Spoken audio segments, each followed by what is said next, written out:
Berkati firman Tuhan, sembunyikan hamba. Dalam nama Yesus. Amin. Puji Tuhan. Saya rindu dalam minggu ini, saat teduh begini. Hari ini, biarkan Kristus menggembalakan dan memuridkan kehidupan keuangan kita. Lalu hari Sabtu nanti, saya kok tergerak untuk mendoakan pasien kanker. Jadi kalau Anda adalah penderita kanker atau Anda kenal seseorang, maka saya dorong Anda untuk persiapkan hati. Nanti next saat teduh ini, mari kita exercise our faith at risk. Mungkin kita dengan with risk, kita dengan segala resikonya kita lawan arus yuk. Kita praktekkan iman kita untuk membantu saudara-saudara kita yang menderita, khususnya pasien kanker. Kita berdoa bagi mereka. Tapi hari ini, saya mau bicara tentang uang dan rasa cukup. Itu judulnya. Ambil Alkitab dan catatan juga. Buka bersama dengan saya di 1 Timotius pasal yang ke-6. Ayat 6-10. Uang dan rasa cukup. Kita akan baca ya. Memang ibadah itu kalau disertai rasa cukup memberi keuntungan besar. Sebab kita tidak membawa sesuatu apa ke dalam dunia. Dan kita pun tidak dapat membawa apa-apa keluar. Asal ada makanan dan pakaian cukuplah. Tetapi mereka yang ingin kaya terjatuh ke dalam pencobaan, ke dalam jerat, dan ke dalam berbagai-bagai nafsu yang hampa dan yang mencelakakan. Yang menenggelamkan manusia ke dalam reruntuhan dan kebinasaan. Karena akar segala kejahatan ialah cinta uang. Sebab oleh memburu uanglah beberapa orang telah menyimpang dari iman dan menyiksa dirinya dengan berbagai-bagai duka. First thing first, yang pertama Anda harus tahu bahwa uang itu berkat atau kutuk tergantung dari hati kita. Tergantung dari sikap hati. Dan uang ini penting sekali. Kalau tadi kita baca, di ayat-ayat terakhir yang kita baca tadi, kalau akar segala kejahatan ialah cinta akan uang. Berarti kita nggak bisa cinta sama Tuhan kalau nggak sampai dimuridkan ke akar-akarnya. Money is very close to human life. Uang itu adalah nilai tukar dan sangat dekat dengan kehidupan kita. Kalau mau ikut Yesus, harus dimuridkan segala-galanya, termasuk kehidupan keuangannya. Jadi kita bisa bilang kita orang Kristen, kalau keuangan tidak beres di mata Tuhan, kalau kita tidak benar soal mamon yang tidak jujur, maka iman kita adalah tanpa perbuatan. Iman itu adalah mati. Iman seseorang bisa gagah perkasa, tapi kalau keuangannya kebocoran di mana-mana, saya bukan bicara tentang kegagalan bisnis, saya bicara tentang ketidakjujuran. Kalau kita soal money nggak benar, berarti kita bukan orang benar. Karena uang itu sangat mengakar. Cinta akan uang itu akar segala kejahatan. Uang itu mampu begitu berakar dalam hati seseorang, membuat dia salah di hadapan Tuhan. Dalam satu hal ini saya tidak mau salahi Tuhan atau salahi siapa-siapa. Saya dan keluarga saya punya prinsip kehidupan. Pokoknya soal uang, soal money, soal duit harus beres di mata Tuhan. Karena itu ayat ini sangat perlu. Karena hari-hari ini kita bukan hanya dilanda pandemi atau sakit tubuh. Ekonomi itu sangat dekat dengan setiap keluarga. Very close to every family. Mari kita serahkan ini kepada Tuhan juga. Dimulai dengan ayat 6. Firman Tuhan hari ini, memang ibadah itu kalau disertai rasa cukup, memberi keuntungan besar. Kata rasa cukup di situ dalam bahasa Yunaninya Anda bisa tulis sih, FYI. For your information aja, untuk nambah-nambahin pengetahuan ya. Rasa cukup di situ dalam bahasa Inggrisnya kan content. Disertai contentment. Tapi dalam bahasa Yunaninya autarkeia. A-U-T-A-R-K-E-I-A. Saya ulang lagi ya, siapa tahu ada yang mau catat. A-U-T-A-R-K-E-I-A. Autarkeia yang artinya kepuasan batiniah. Yang tidak ada hubungannya dengan barang atau benda di luar sana. Ini maksudnya adalah perasaan syukur yang mendalam, yang tidak ada hubungannya dengan kita punya banyak atau kita sedang dalam kekurangan. Autarkeia, rasa cukup itu berakar pada Tuhan. Itu maksudnya. Dan ternyata rasa cukup ini di area keuangan ini merupakan area yang sangat-sangat licin buat orang-orang Kristen terutama. Buat anak-anak Tuhan tanpa kecuali, this is a slippery area atau area abu-abu. Makanya kita harus mengundang Kristus ke situ. Saya kasih contoh ya, rasa cukup itu bisa tidak terjadi dalam kehidupan kita tanpa terdeteksi. Itu bisa menjangkit hati kita tanpa kita duga dan kita nggak kerasa. Ternyata kita sudah jadikan Mammon sebagai Allah. Contohnya, kalau kita mulai kekurangan defisit di area ini dan mulai hilang rasa cukup, mulai hilang contentment atau autarkeia itu, Anda bisa uji, lab test sendiri. Begini, kalau kita dapat barang, benda, atau dapat keuntungan, berapa lama sih kepuasannya? Mobil baru, rumah kali, atau dapatkan promosi, gajinya bertambah, atau tiba-tiba dapat dividen, atau misalkan Anda dapat sebuah keuntungan, orderannya luar biasa, atau Anda bisa beli barang yang selama ini Anda idam-idamkan, sebuah benda yang Anda mimpikan. Coba tanya, rasa cukup kita itu di level berapa antibodinya? Itu loh, markernya itu setinggi apa, atau sedang defisit hari ini, Anda dan saya bisa mengerti dan tahu dan mengenali diri sendiri ketika kita dapat barang itu yang kita harapkan, yang kita doakan, benda materi. Berapa lama kepuasan hatimu? Kalau bentar aja udah craving for more, sudah haus dan lapar untuk memperoleh barang baru, bentar aja udah bosen nih, maunya sesuatu yang lain lagi, atau segini nggak cukup, dahulu aku idamkan, sekarang dosisku bertambah, alias seleranya semakin besar. Kalau sampai seperti itu, ingatlah bahwa autarkeia itu atau rasa cukup atau contentment itu telah berkurang dan mulai minggat dari hatimu. Memang ibadah itu kalau disertai rasa cukup memberi keuntungan besar. How long is your satisfaction? Lalu kalau kehilangan barang, benda, apalagi uang, how deeply grieved are you? Kita sedepresi apa, sestres apa, sampai pada taraf ingin bunuh diri nggak? Sampai pada titik di mana aku nggak mau hidup lagi, rasanya udah nggak bergairah hidup, sapa kanan kiri, untuk cium dan peluk keluarga sendiri, untuk beraktivitas, apalagi ibadah, cari Tuhan, berdoa, udah nggak nafsu, udah nggak pingin. Kalau sampai kita gara-gara kehilangan benda, barang, atau uang, kita menjadi orang yang paling depresi dan malang di dunia, then please know this, that Mammon is your God. Bahwa Mammon adalah Allahmu, bukan Tuhan. Nggak ada orang bisa melayani dua Allah. Kita melayani Tuhan atau melayani Mammon. Mammon melayani kita, uang harus menjadi hamba. Tapi ketika uang jadi tuan, kita harus tahu kapan itu terjadinya. Yaitu kalau kepuasan batinia kita terhadap barang itu lekas menguap. Atau kita terlalu stres kalau kehilangan barang, apalagi kalau kehilangan uang. Baik itu ditipu orang, jatuh bisnisnya, atau mengalami kerugian.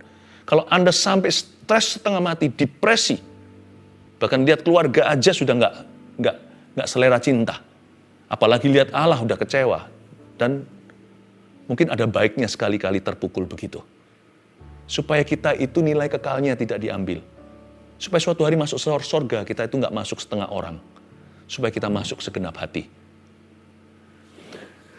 Memang ibadah itu kalau disertai rasa cukup memberi keuntungan besar. Apakah keuntungan besar daripada rasa cukup atau autarkeia itu? Apakah keuntungannya merasa content? Yang pasti kita bisa puas dengan kehendak Allah. Bisa puas dengan hadirat Allah. Bisa puas sama manusia, itu loh keuntungannya. Tenang hatinya. Orang yang tidak menaruh harapnya pada harta, tapi ibadahnya itu disertai rasa cukup. Imannya sama Tuhan itu tidak bergantung pada possession atau apa yang dia miliki hari ini. Karena konten rasa cukup itu adalah kepuasan batinia, tidak berkenaan dengan barang dan benda, termasuk uang. Tidak ada hubungannya dengan harta. Ada sebuah dunia tersendiri di dalam sini yang dipenuhi dengan syukur dan dipenuhi dengan perspektif ilahi, bahwa hidupku tidak bergantung seberapa banyak hartaku. Kalau kita bisa punya dunia seperti ini di dalam diri kita oleh kuat kuasa Roh Kudus dan firman Allah yang bercokol di dalam jiwa kita, akan ada keuntungan besar. Keuntungan yang non-materi. Belum lagi awet muda orang yang begini. Tenang hatinya. Hatinya tidak ada craving, tidak ada suatu kecanduan untuk memiliki lebih. Orang itu tenang di dalam hati. Keuntungan besar apa? Orang itu bisa puas sama kehendak Allah. Dia bisa berkata dengan entengnya, Tuhan, sekalipun aku punya masalah, biar kehendak-Mu yang jadi, bukan kehendakku. Orang begini disetir Yesus. Dia nggak ngotot pegang setirnya sendiri. Orang begini akan mengalami penyertaan Tuhan. Sekalipun dia dalam problema ya. Tetapi dia nggak berlebihan. Karena dia tahu status identitasnya nggak di situ. Orang seperti ini gampang menerima pertolongan. Karena dia nggak akan lihat pada lubang donatnya. Dia tidak akan lihat pada stresnya.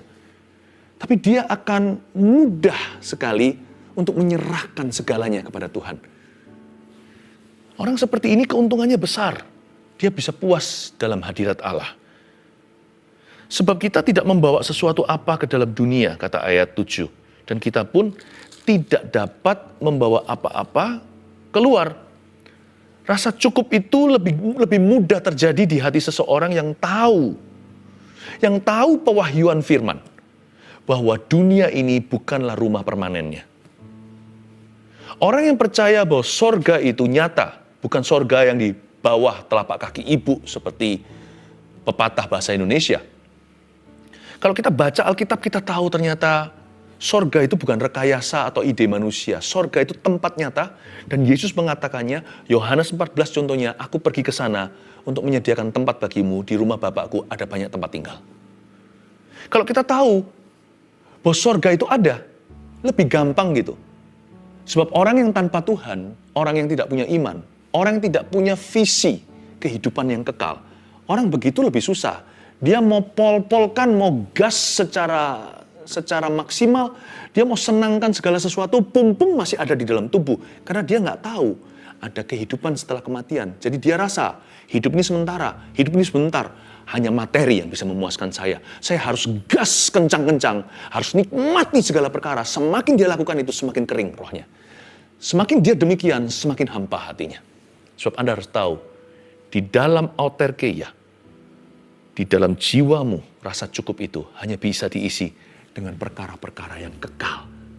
Dengan perkara-perkara yang rohani. Dengan hubungan. Malahan, hal-hal yang memuaskan hati manusia yang paling memuaskannya. Itu bukan benda, barang, uang, tapi orang. Anda akan terkejut, Anda bisa punya begitu banyak duit. Makan sendirian coba. Kalau nggak percaya, Anda bisa jadi konglomerat tapi di dalam penjara. Anda juga nggak happy, nggak bahagia. Nggak harus penjara beneran. Coba sekarang, berapa banyak orang punya rumah besar, punya rumah mewah, karantina masa corona. Nggak boleh keluar rumah berbulan-bulan. Happy nggak? Rumah Anda diselaputi emas. Anda bisa beli apapun juga kan ada delivery. Anda bisa nonton TV, TV-nya kalau segitu kan di rumah terus nih. Gedein sekalian. Setembok besarnya. Are you happy? No. Then you know. Kalau fellowship atau bersekutu dengan sesama itu yang membahagiakan. Ternyata itu for free. If you're nice to people, kalau kita itu bisa kind to people, baik terhadap orang lain, dunia kita penuh warna. Ternyata autarkeia, rasa content atau rasa cukup itu tidak berhubungan dengan possession atau materi. Amazing ya, ayat ini pewahyuan. Pewahyuan bagi orang miskin maupun bagi orang kaya. Sebab setiap orang miskin maupun orang kaya selalu ingin lebih kaya. Dan ini bukan ayat pesimis, ini justru memberikan pada kita prioritas. Nah, kalau kita punya prioritas sudah benar, berkat mudah mengalir. Ini yang disebut cari dulu kerajaan Allah dan kebenarannya. Makanya biarkan Yesus memuridkan kehidupan keuangan Anda. Supaya nanti uang bisa mengalir dalam hidupmu. Karena uang bukan lagi jadi berhala. Tapi bukan uang yang membuat kita rasa cukup. Hari ini saya sedang membahas dengan Anda autarkeia. Saya sedang membahas rasa cukup itu yang sesungguhnya, yang sejati ternyata. Bukan pada benda dan barang. Karena kita tahu bahwa kita nggak membawa sesuatu apa-apa ke dalam dunia. Dan kita pun tidak dapat membawa apa-apa keluar. Ayat 7 tadi. Ayat 8 sekarang. Asal ada makanan dan pakaian cukuplah. Apakah ayat 8 mengajarkan kita untuk malas dan tidak berusaha? Oh tidak.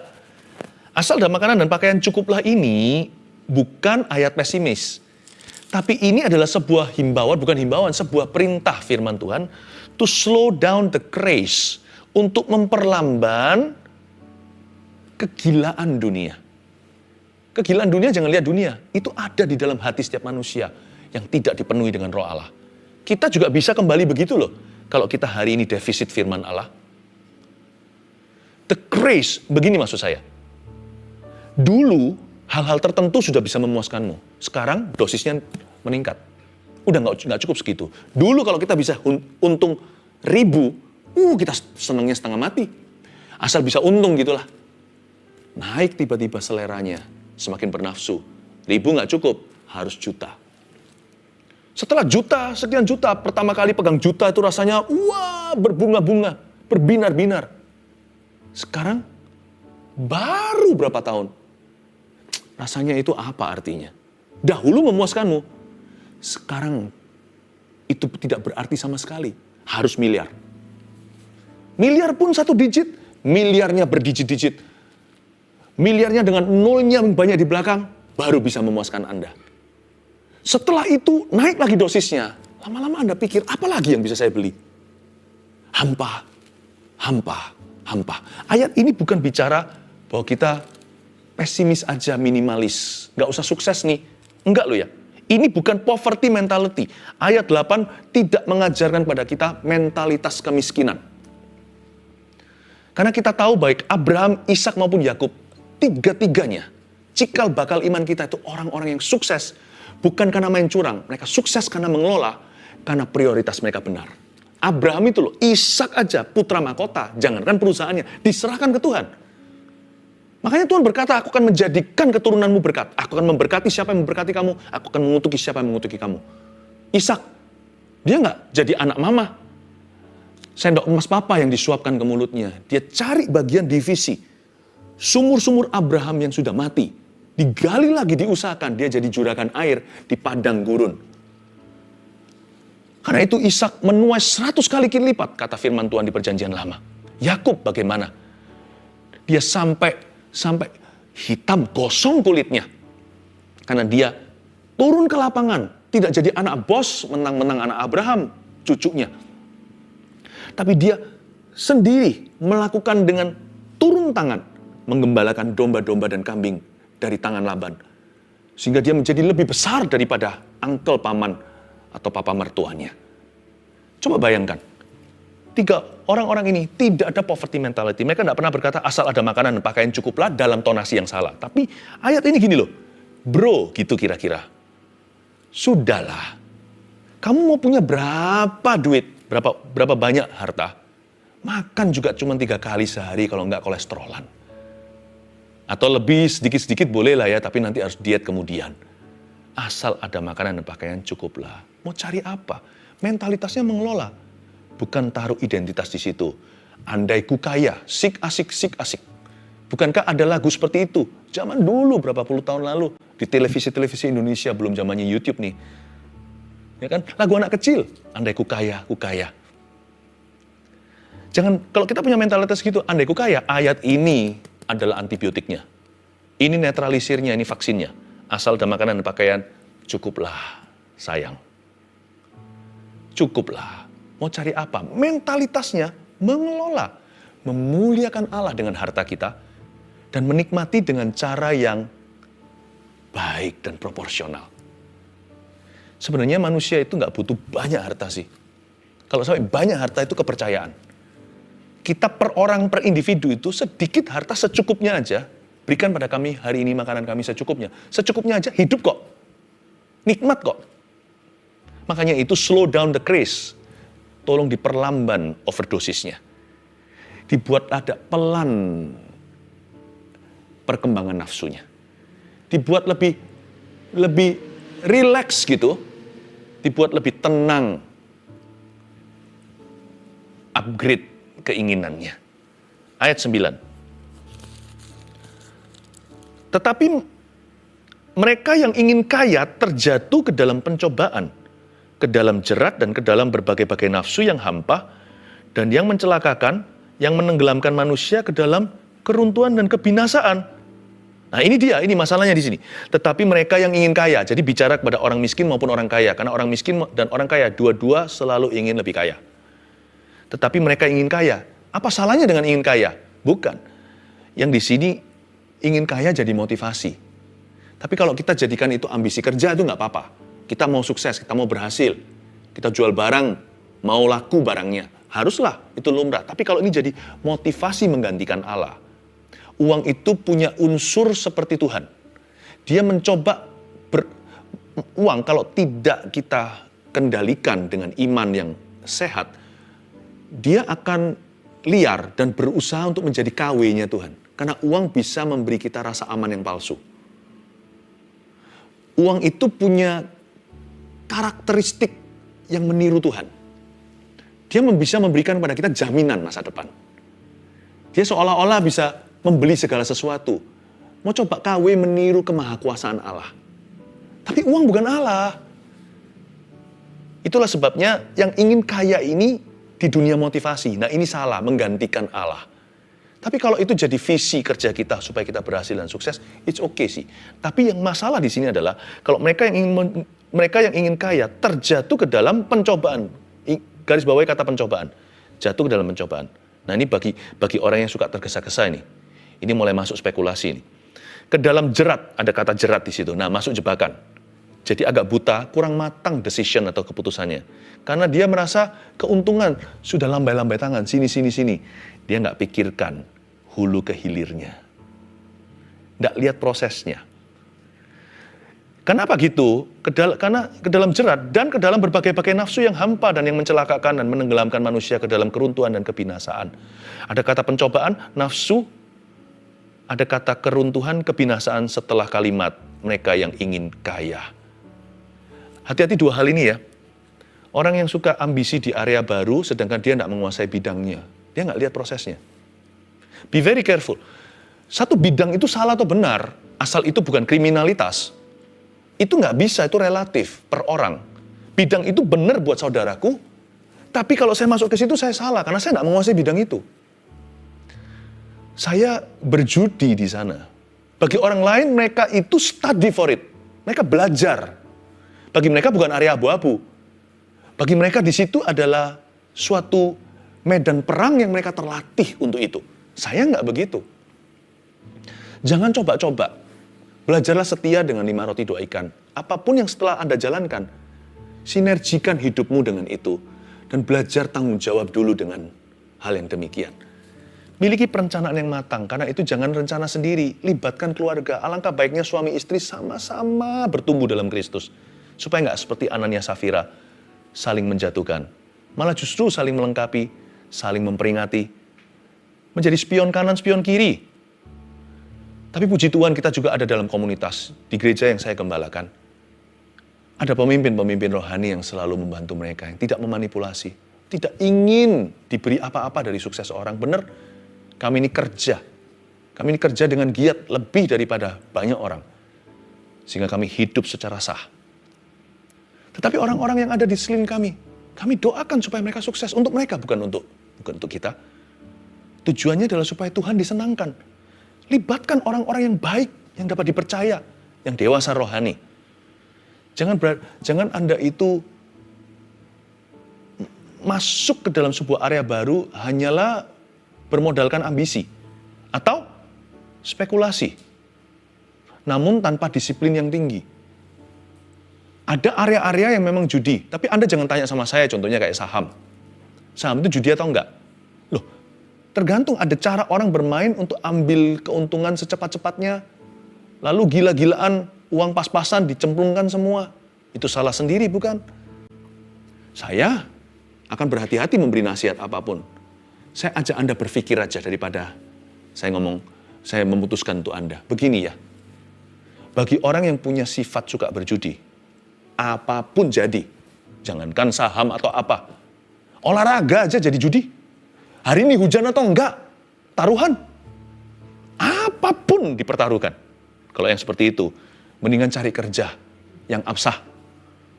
Mendingan cari sesuatu yang sifatnya itu Anda bisa dimonitor. dan Anda juga bisa bertumbuh perlahan-lahan. Tapi ada area tertentu memang, jika itu terlalu spekulasi. Tapi kalau Anda memang terlatih dan Anda punya disiplin yang tinggi, budgeting Anda jalan. Anda punya budget tertentu untuk sesuatu hal. Bukan kriminalitas, sesuatu yang baik, namun sesuatu yang beresiko lebih tinggi. Asal Anda tahu mawas diri, ada handremnya atau ada seat beltnya, atau sabuk pengamannya, maka silakan. Tapi kalau ada di sini orang yang sudah punya penyakit judi, mentalitasnya dari dulu itu kelemahan pribadi, dan don't even think about it. Dipikirkan pun jangan, mendekati pun jangan. Sebab apapun dengan diri orang seperti ini, ya kan? Cicak atau apa itu yang biasanya di rumah kita, tokek gitu, berapa kali aja bisa buat taruhan besar-besaran sama teman-temannya. Ini ekstrimnya. Orang yang seperti ini, mendingan janganlah mikirkan yang gitu-gitu. Sedangkan orang yang disiplin tinggi pun harus super hati-hati. Please be careful. Sebab Alkitab mengatakan seperti ini. Amsal 13 ayat 11 bunyinya begini. Harta yang cepat diperoleh akan berkurang. Alkitab sudah memperingatkan. Tapi siapa mengumpulkan sedikit demi sedikit menjadi kaya. Saya ulangi. Harta yang cepat diperoleh akan berkurang. Alkitab sudah mengatakan. Siapa mau cepat kaya akan jatuh miskin.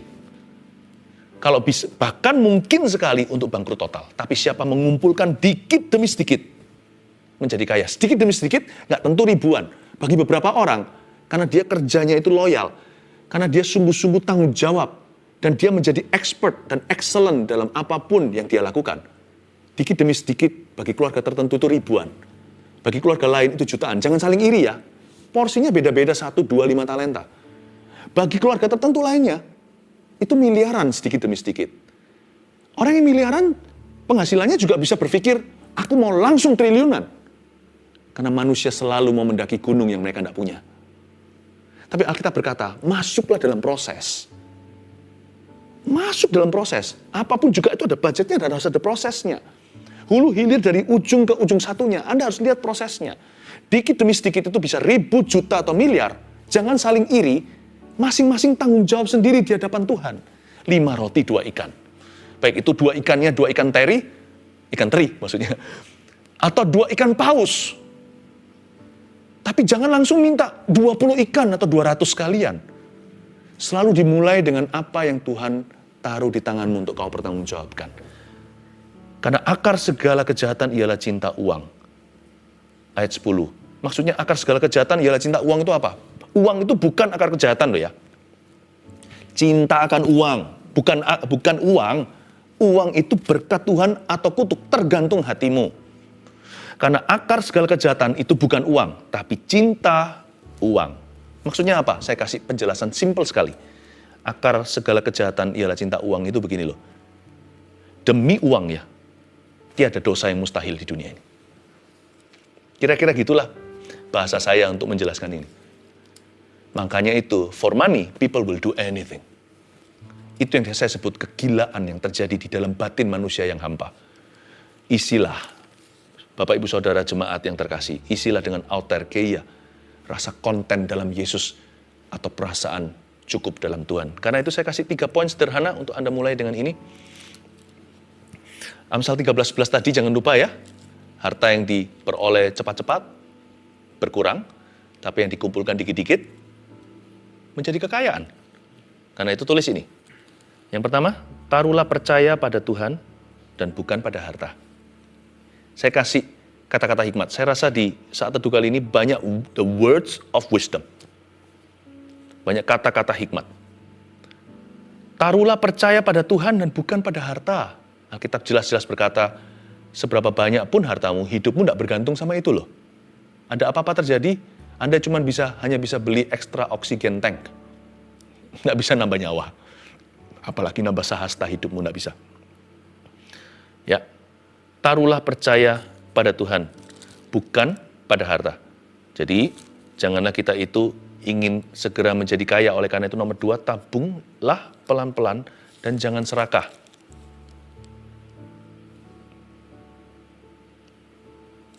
tabunglah pelan-pelan dan jangan serakah.